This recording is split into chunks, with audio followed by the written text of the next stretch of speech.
I thought that they had stopped writing parts for women in their 40s who could be funny and strong and sexy. Best Samantha Jones moments. Saying goodbye to the best character in Sex and the City by Anna Cobo. Samantha Jones is not part of And Just Like That, Sex and the City reboot. In honor of this iconic goddess, let's say goodbye and remember her best moments. Sex and the City was a favorite amongst women after its release in 1998. The show was, emphasis on was, considered the perfect epitome of modern feminists for its viewers. This piece of trash has nothing, I repeat, nothing to do with us. Exactly. We are single and fabulous. Absolutely. It was a relationship fashion journal series that explored sexuality in an honest form from a woman's perspective. Sex and the City was a type of show that has never been done before. The series' relevancy and originality put Sex and the City in the spotlight for various Emmy Award nominations and 8 Golden Globe wins. The series received an accolade of awards after the first season, from 1999 until its last season in 2004. No. Just get me a really big closet. Sex and the City fans were still craving more even after 6 years, and 4 years after its last episode, the series was turned into a film.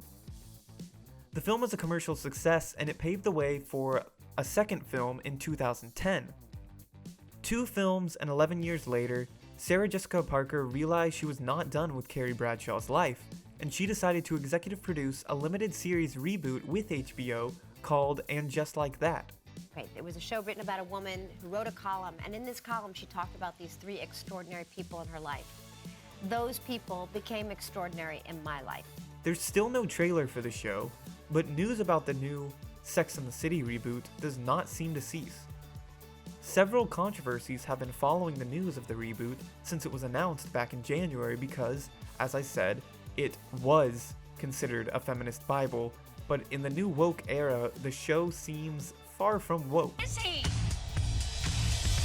Who, the White Knight? Many critiques focus on the lack of diversity that is highly obvious in the show. There's slight hints of homophobia, and many believe the show to be culturally outdated. There is a good deal of news regarding the reboot, but just like that, the worst thing that could happen to Sex and the City happened. Recently, it was revealed that Kim Cattrall, who plays Samantha Jones, won't be a part of the new production.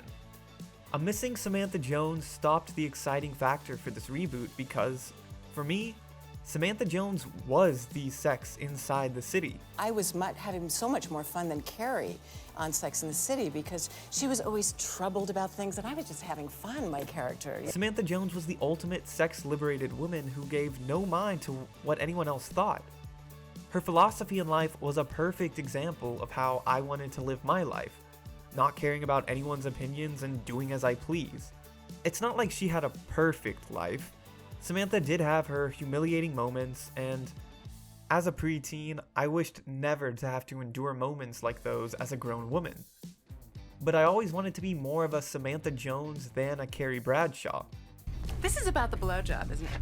What? One little blowjob, and I'm a hooker with no taste. Okay, maybe I want the part of Carrie where she is a successful writer and receives free haute couture randomly.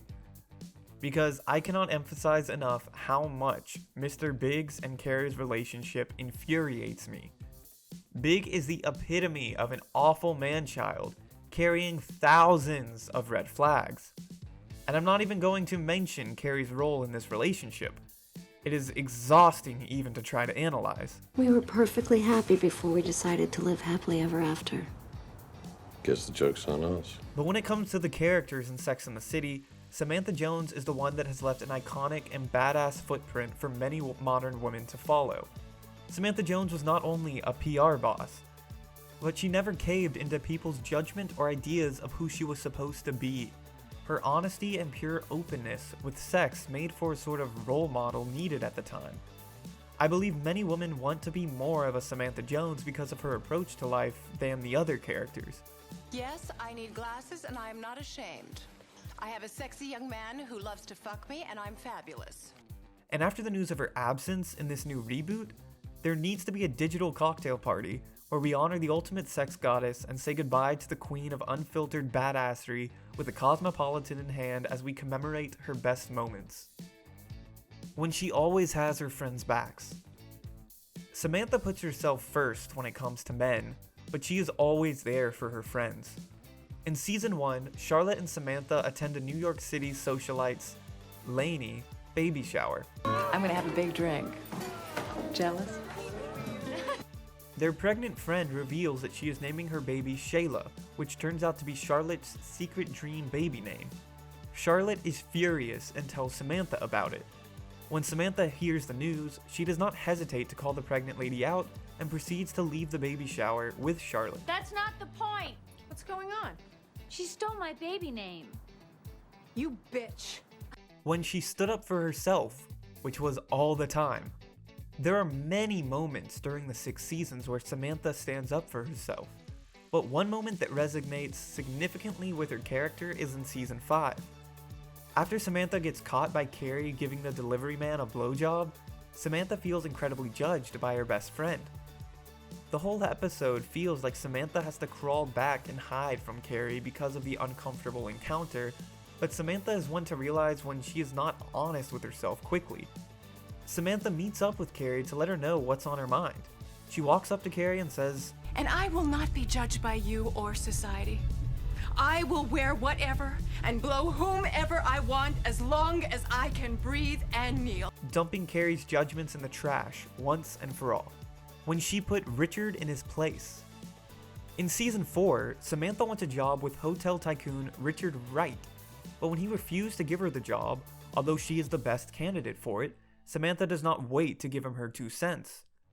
After Richard rejects her, Samantha looks sternly into his arrogant eyes and says, If I was a guy, you would have shaken my hand, bought me a scotch, and given me a key to an office. It's amazing. A man with such innovative vision can be so short-sighted. leaving Richard with his mouth quite open. Samantha's relationship with Richard evolved into something a bit more serious. Samantha becomes paranoid and believes Richard to be cheating on her because he had once done it. When Samantha believes he is cheating on her again, she runs up 11 flights of stairs in hopes of catching Richard having sex with another woman. But, to Samantha's surprise, when she reached the hotel room, Richard was completely alone, sitting quietly on the phone. Yes, thank you, I will.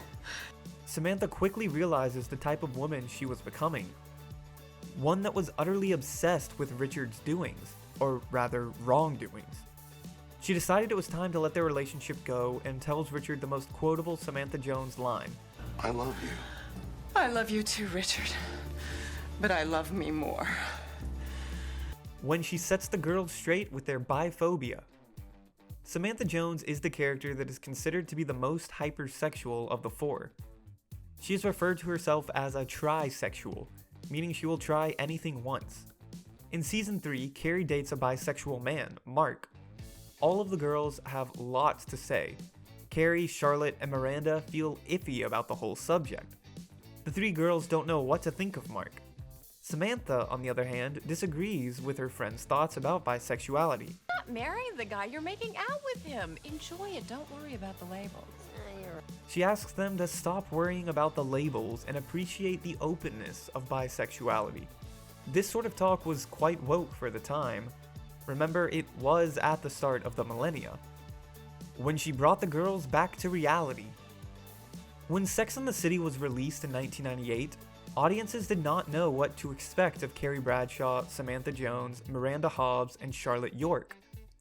The girls meet up for brunch, lunch, and dinner, where they typically discuss their relationships with men.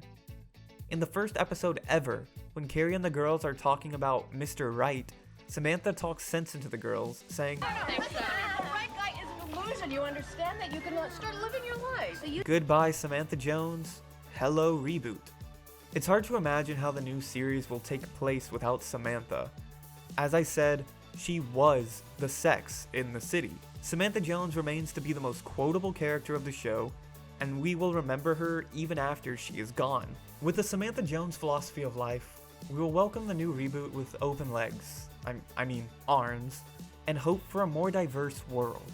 We will wait for these New Yorkers to make us wonder about our relationships once more.